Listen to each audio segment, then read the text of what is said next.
ദൈവാനുഗ്രഹത്തിലേക്ക് ഏവർക്കും സ്വാഗതം. ഒരു ദിവസം കൂടെ ദൈവം നമുക്ക് ഈ ലോകത്തിൽ അനുവദിച്ചതോർത്ത് നമുക്ക് കർത്താവിന് നന്ദി പറയാം.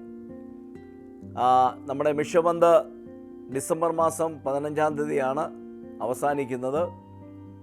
അനേകർ അതിനുവേണ്ടി കൊടുത്തു കഴിഞ്ഞു. എന്നാൽ ഇനിയും കൊടുക്കാൻ ആഗ്രഹിക്കുന്നവർക്ക് ഇനിയും അതിനുള്ള അവസരമുണ്ട്. പ്രാർത്ഥിക്കണം പ്രിയപ്പെട്ടവരെ. നമ്മൾ ഈ നൽകുന്ന ഓരോ തുകയും അനേക ആത്മാക്കളുടെ രക്ഷയ്ക്ക് വേണ്ടി കർത്താവ് പ്രയോജനപ്പെടുത്തും. അതിൻ്റെ എല്ലാ പ്രതിഫലം കർത്താവ് നമുക്ക് തരും. ദൈവത്തിൻ്റെ വചനം പറയുന്നു, കർത്താവിൻ്റെ നാമത്തിൽ ഒരു കപ്പ് വെള്ളം കൊടുത്താലും അതിന് 100 മടങ്ങ് പ്രതിഫലമുണ്ട്. ഇന്ന് നമ്മളൊരു മെസ്സേജിലേക്ക് നമ്മൾ പ്രവേശിക്കാൻ പോവുകയാണ്.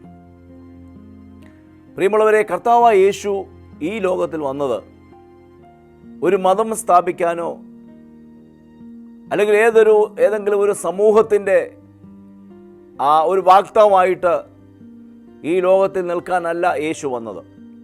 എനിക്കൊന്നേ പറയാനുള്ളൂ, യേശുവിന് വിടുവിക്കാൻ പറ്റാത്ത ഒരു വിഷയവും നിങ്ങളുടെ ജീവിതത്തിൽ ഇല്ല. അത് നിങ്ങളൊന്ന് തിരിച്ചറിയണം.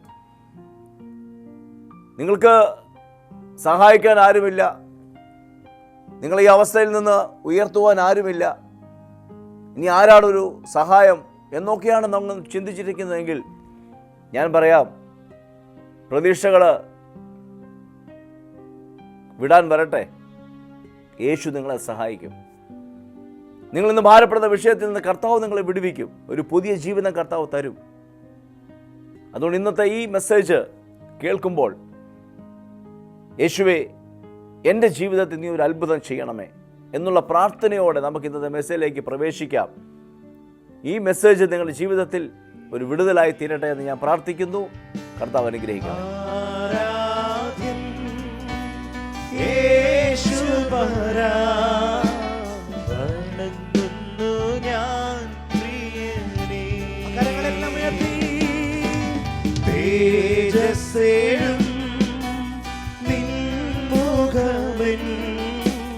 ഹൃദയത്തിനാനന്ദമേ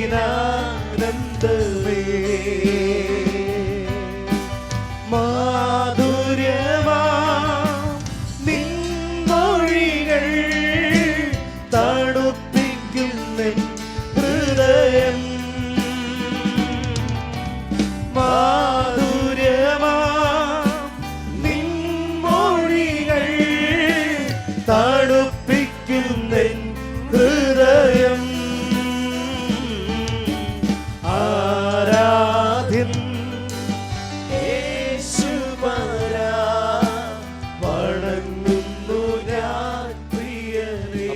പൗലോസ് കൊലോസ്യർക്ക് എഴുതിയ ലേഖനം 2-ാം അധ്യായം 9-10 വാക്യങ്ങൾ വായിക്കപ്പെടുന്നത് ശ്രദ്ധിക്കുക.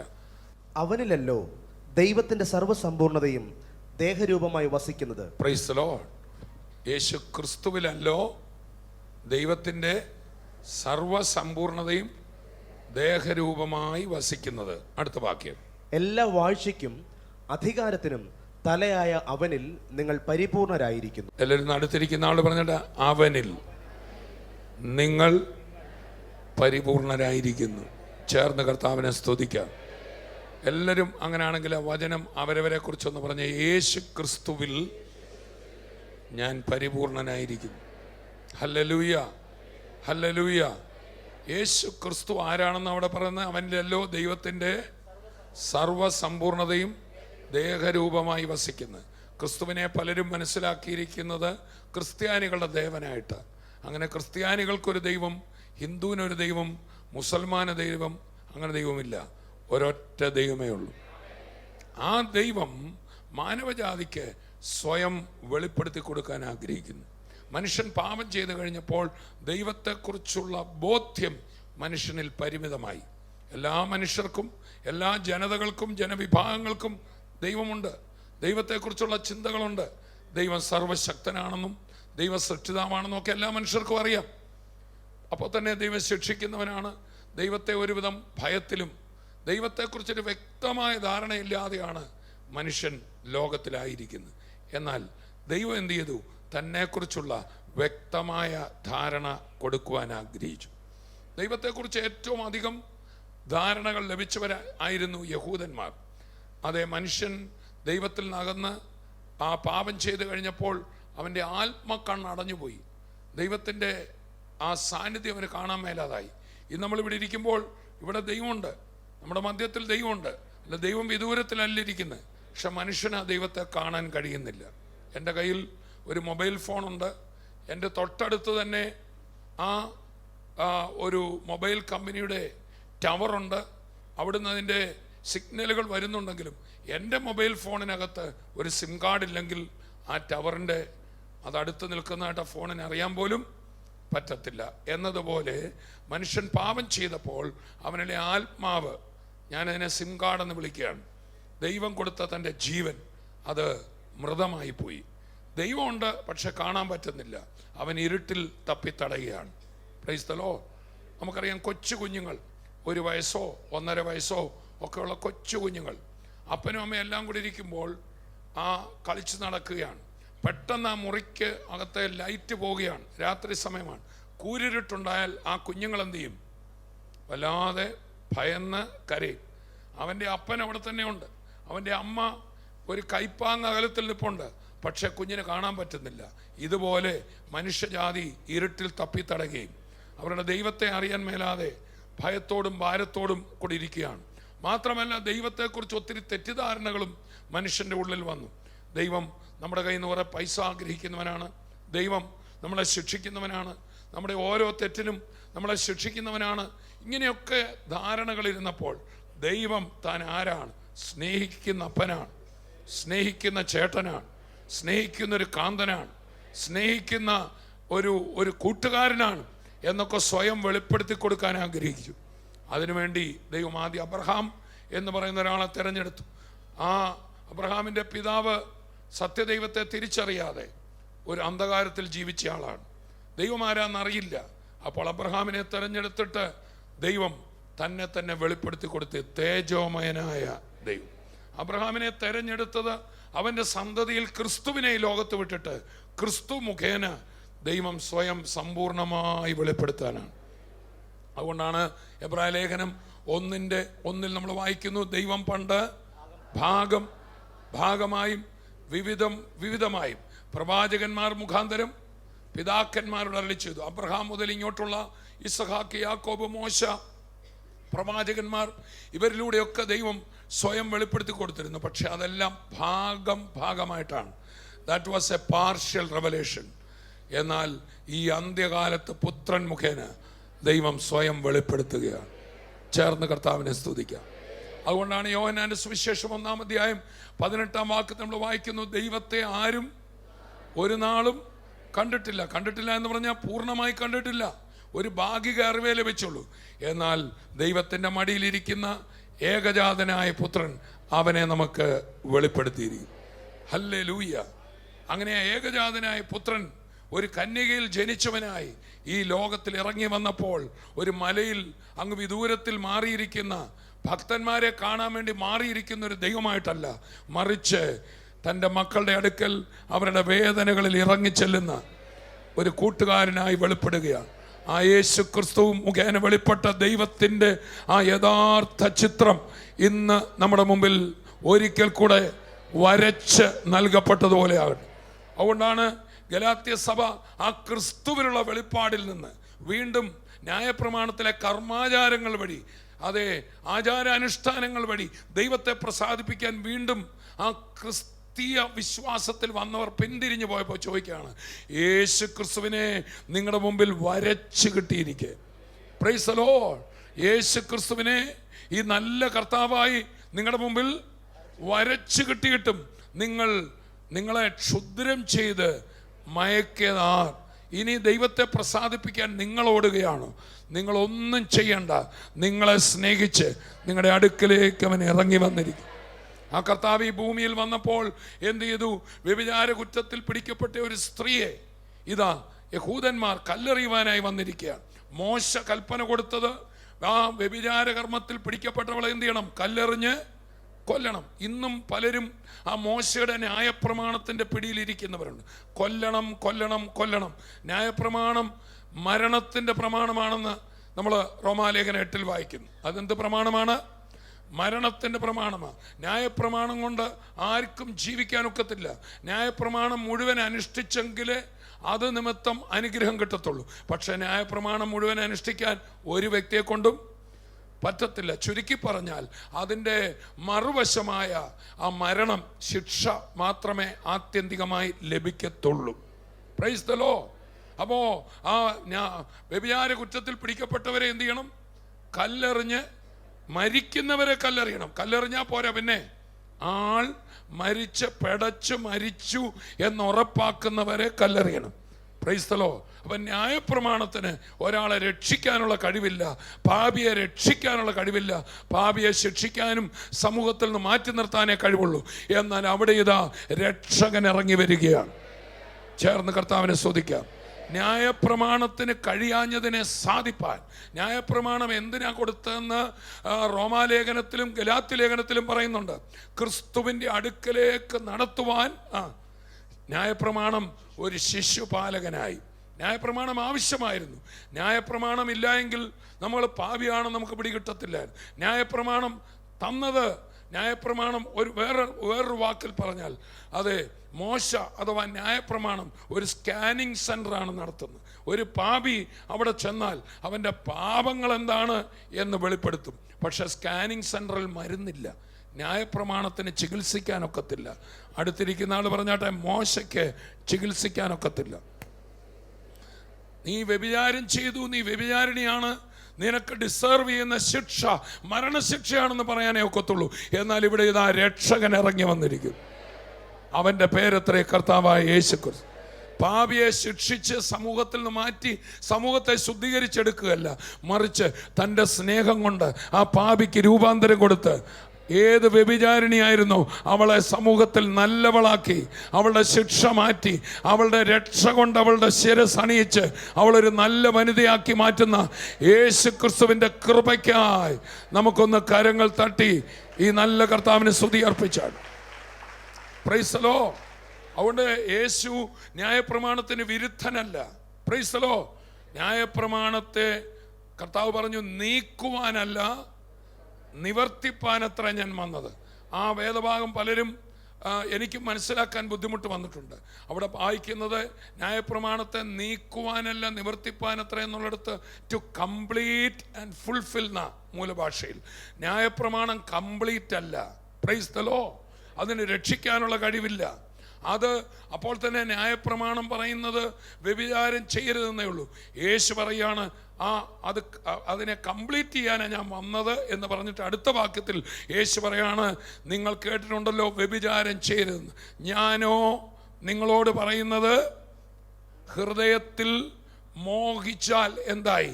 വ്യഭിചാരം. അപ്പം ദൈവത്തിൻ്റെ ധാർമ്മിക പ്രമാണത്തിൻ്റെ ഒരടുത്ത് പോലും മോശയുടെ ധാർമ്മിക പ്രമാണം വന്നില്ല. മോശയുടെ ന്യായപ്രമാണത്തെക്കാൾ എത്രയോ വലിയൊരു സ്റ്റാൻഡേർഡ് ഓഫ് ലൈഫാണ് ദൈവം നമ്മളിൽ നിന്ന് പ്രതീക്ഷിക്കുന്നത്. ചേർന്ന് കർത്താവിനെ സ്തുതിക്കാം. മോശയുടെ മതത്തിൽ ചേരാൻ തെറ്റ് ചെയ്യാതിരുന്നാൽ മതി. പക്ഷെ യേശുവിൻ്റെ കൂടെ ഉള്ളവരെങ്ങനെയാണെന്നറിയോ? അത് ഹൃദയത്തിൽ പോലും വരാത്ത ഒരു ഉദാത്തമായ ജീവിതമാണ് കർത്താവായ യേശുവിൽ ദൈവം നമുക്ക് പ്രദാനം ചെയ്തിരിക്കുന്നത്. ചേർന്ന് കർത്താവിനെ സ്തുതിക്കാം. അതെ, മോശയുടെ നിയമപ്രകാരം എന്ത് ചെയ്യാതിരുന്നാൽ മതി? കൊലപാതകം ചെയ്യാതിരുന്നാൽ മതി. പക്ഷെ യേശു പറയാണ്, നിന്റെ സഹോദരനെ നിസ്സാര എന്ന് നീ ഹൃദയത്തിൽ കരുതുമ്പോൾ നീ കൊലപാതകിയായി കഴിഞ്ഞു. നീ നിസ്സാരനെന്ന് വിളിക്കുമ്പോൾ അതാണ് കർത്താവ് പറഞ്ഞത്. ന്യായപ്രമാണത്തെ നീക്കുവാനല്ല, പിന്നെ കംപ്ലീറ്റ് ചെയ്യുവാൻ. ചേർന്ന് കർത്താവിനെ സ്തുതിക്കാം. മോശ അത് തുടങ്ങി വെച്ചതേ ഉള്ളൂ കുഞ്ഞുങ്ങളെ. യഥാർത്ഥ ന്യായപ്രമാണം അത് നിങ്ങൾക്ക് ആർക്കും ആചരിക്കാനൊക്കത്തില്ല. ഞാൻ ചോദിക്കട്ടെ, മോശയുടെ ന്യായപ്രമാണം ആചരിപ്പാൻ കഴിയാത്തവർക്ക് ക്രിസ്തുവിൻ്റെ ഈ രാജകീയ ന്യായപ്രമാണം നിവർത്തിക്കാൻ പറ്റുമോ? പറ്റില്ല. ഇല്ല, എനിക്കോ നിങ്ങൾക്കോ പറ്റില്ല. ചിന്തയിൽ പോലും പാപമില്ലാതെ ജീവിക്കുവാൻ നമ്മളെ കൊണ്ട് ആരെ കൊണ്ടും ഒക്കത്തില്ല. അതാണ് കർത്താവ് പറഞ്ഞത്, ഞാൻ പോകുന്നത് നിങ്ങൾക്ക് പ്രയോജനം. ഞാൻ പോകാഞ്ഞാൽ കാര്യസ്ഥൻ, ഹെൽപ്പർ, സഹായകൻ വരികയില്ല. അവൻ വരുമ്പോഴോ അവൻ നിങ്ങളെ സകല സത്യത്തിലും വഴി നടത്തും. ന്യായപ്രമാണം നിങ്ങളോട് സത്യത്തിൽ നടക്കാൻ പറയുമ്പോൾ യേശു പറയാണ് നിങ്ങൾക്ക് നടക്കാനുള്ള കഴിവില്ല. നിങ്ങളുടെ മേൽ ദൈവത്തിൻ്റെ ആത്മാവ് വരുവാൻ ഒരു വില കൊടുക്കേണ്ടതുണ്ട്. അത് കൊടുക്കുവാൻ ഞാനിതാ ഒരു യാഗവസ്തുവായി വന്നിരിക്കുകയാണ്. മാനവജാതിയുടെ ഉള്ളിൽ ദൈവം തന്നെ ഇറങ്ങി വന്ന് ദൈവത്തിൻ്റെ സ്റ്റാൻഡേർഡിൽ നടത്തുകയാണ്. ഇന്നെ കേൾക്കുന്ന ഓരോ ദൈവമക്കളോട് ഞാൻ പറയട്ടെ, യേശു എന്ത് ചെയ്യുന്നറിയാമോ? തൻ്റെ ജീവൻ ബലി കൊടുത്ത്, തൻ്റെ രക്തം വിലയായി കൊടുത്ത് പരിശുദ്ധാത്മാവിനെ നമുക്ക് ദാനമായി തന്നു. ചേർന്ന് കർത്താവിനെ സ്തുതിക്കാം. അപ്പൊ യേശുവാണ് ദൈവത്തെ വെളിപ്പെടുത്തിയത്. അതൊക്കെ പറഞ്ഞോട്ടെ. യേശുവാണ് ദൈവത്തിൻ്റെ സ്റ്റാൻഡേർഡ് വെളിപ്പെടുത്തിയത്. യേശുവാണ് ദൈവത്തിൻ്റെ സ്നേഹം വെളിപ്പെടുത്തിയത്. യേശുവാണ് ദൈവത്തിൻ്റെ രക്ഷ വെളിപ്പെടുത്തിയത്. മതങ്ങളെല്ലാം, ന്യായപ്രമാണമടക്കം, ക്രിസ്തു മതമടക്കം എല്ലാ മതങ്ങളും മനുഷ്യൻ്റെ മേൽ പ്രമാണങ്ങൾ കെട്ടിവെക്കുമ്പോൾ യേശു പറഞ്ഞു, ഇവയൊന്നും ചെയ്യാൻ നിങ്ങളെ കൊണ്ട് കഴിവില്ല. ഇവയ്ക്കെല്ലാം നിങ്ങൾക്ക് ചെയ്യാൻ കഴിയാവുന്നതുകൊണ്ട് നിങ്ങൾക്ക് ബലഹീനതയുണ്ട്. എന്നാൽ ഞാൻ വന്നിരിക്കുന്ന എന്തിനാണെന്നറിയാമോ? നിങ്ങൾക്ക് കഴിയാത്തതിനെ നിങ്ങളെ കൊണ്ട് സാധിപ്പിക്കും. ഒരു പുതിയ ശക്തി, ഒരു പുതിയ ബലം, ഒരു പുതിയ ആത്മാവിനെ നിങ്ങളുടെ മേൽ പകർന്ന് നിങ്ങൾ ചിന്തിക്കാത്ത നിലയിൽ നിങ്ങളെ ആക്കി മാറ്റാൻ അത്രേ. കരമടിച്ച് നമുക്ക് കർത്താവിനെ സ്തുതിക്കാം. കൊലോസ്യ ലേഖനം 2:9-10 വായിക്കപ്പെടുന്നത് ശ്രദ്ധിക്കാം. അവനിലല്ലോ ദൈവത്തിന്റെ സർവ്വസമ്പൂർണതയും ദേഹരൂപമായി വസിക്കുന്നത്. യേശു ക്രിസ്തുവിനെ കണ്ടാൽ മതി ആരെ കാണാൻ? ദൈവത്തെ കാണാൻ. Price the Lord. അവനിലാണ് ദൈവത്തിൻ്റെ സർവസമ്പൂർണതയും ദേഹരൂപമായി വസിക്കുന്നത്. അതുകൊണ്ടാണ് അതെ തന്നോട് ഫിലിപ്പോസ് ചോദിക്കുക, പിതാവിനെ ഞങ്ങൾക്ക് കാണിച്ചു തരണം. യേശു പറയണ, ഞാൻ ഇത്രകാലം നിന്നോടുകൂടെ ഇരുന്നിട്ടും നീ എന്നെ അറിയുന്നില്ലയോ? എന്നെ കണ്ടവൻ പിതാവിനെ കണ്ടിരിക്കുന്നു. ഞാനും പിതാവും ഒന്നാണ്. Price the Lord. ആദിയിൽ വചനമുണ്ടായിരുന്നു, വചനം ദൈവത്തോടു കൂടിയായിരുന്നു, വചനം ദൈവമായിരുന്നു. ആ വചനം ഇറ്റ് ബിക്കെയിം ഫ്ലഷ്. ആ വചനം ജഡരൂപത്തിൽ നമ്മുടെ മധ്യത്തിൽ പ്രത്യക്ഷപ്പെട്ടു. ജഡമെന്ന പുസ്തകം നമുക്ക് വായിക്കാൻ, യേശുവിനെ വായിച്ചറിയുവാൻ എൻ്റെ ജഡിക കണ്ണുകൾക്കൊരു മനുഷ്യരൂപത്തിൽ കിട്ടിയെങ്കിലേ മനസ്സിലാകത്തുള്ളായിരുന്നു. ഇതാ ജഡമാകുന്ന ശരീരത്തിൽ അവൻ നമുക്ക് വേണ്ടി വെളിപ്പെട്ടു.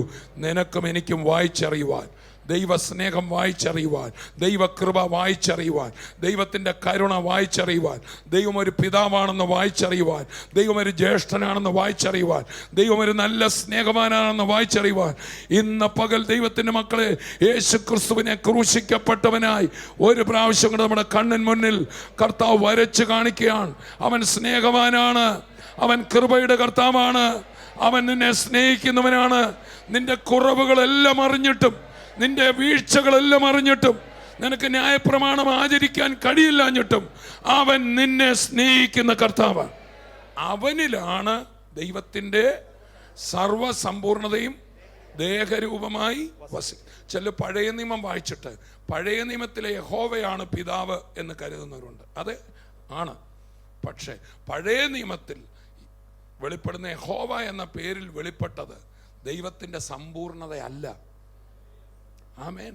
പഴയ നിയമത്തിൽ ആ ദൈവ വെളിപ്പാടിൽ, പഴയ നിയമത്തിൽ വന്ന പരിമിതമായ ദൈവ വെളിപ്പാടിൽ യഹൂദൻ യുദ്ധം ചെയ്യുന്നു, മറ്റ് ജനതകളെയൊക്കെ യുദ്ധം ചെയ്ത് തോൽപ്പിക്കുന്നു. അതുകൊണ്ട് ഒരു യുദ്ധവീരനാണ് ദൈവം എന്നാണ് പലരുടെ അകത്തിരിക്കുന്നത്. അതാണ് പിതാവ്. പിതാവ് ആളിച്ചിരി കർക്കശക്കാരനാണ് ആ പലരുടെ അകത്തിരിക്കുന്നത്. പ്രിയപ്പെട്ടവരെ, പിതാവിനെ പൂർണ്ണ രൂപത്തിൽ പഴയ നിയമത്തിൽ ചെന്നാൽ കാണില്ല. പിതാവിനെ കാണണോ? നിങ്ങൾ അങ്ങോട്ട് വാ. ആണ്ടവൻ രോഗികളെ തൊടുന്നു, ആണ്ടവൻ കുഷ്ഠരോഗികളെ ശുദ്ധരാക്കുന്നു. യേശു ക്രിസ്തുവിലൂടെ അല്ലാതെ ആർക്കും പിതാവിനെ കാണാൻ ഒക്കത്തില്ല. മോശ നിങ്ങൾക്ക് പിതാവിനെ കാണിച്ചു തരത്തില്ല. യെശയ്യാവ് നിങ്ങൾക്ക് പിതാവിനെ കാണിച്ചു തരത്തില്ല. യിരെമ്യാവ് നിങ്ങൾക്ക് പിതാവിനെ കാണിച്ചു തരത്തില്ല.